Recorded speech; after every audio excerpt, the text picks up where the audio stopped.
Visiting Israel, former Arkansas Governor Mike Huckabee says that U.S. President Barack Obama should concentrate on one central issue on his upcoming visit to Israel. If he did ask me for advice, I don't expect him to, but if he did, I would tell him to come with assurance to the Israeli people, but to the world, that under no circumstances will Iran ever be allowed to have a nuclear device. They're just not. And to make that very clear, so that there's not any ambiguity whatsoever that will exist.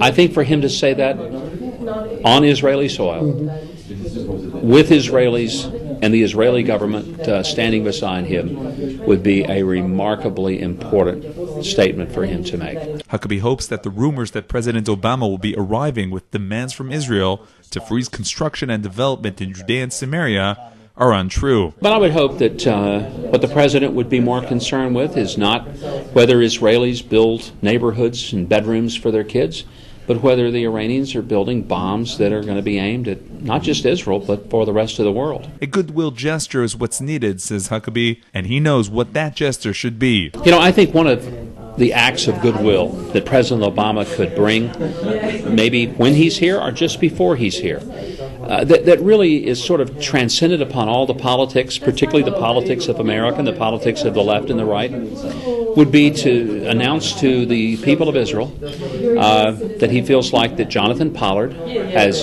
served an adequate sentence and that he will pardon him and release him from prison.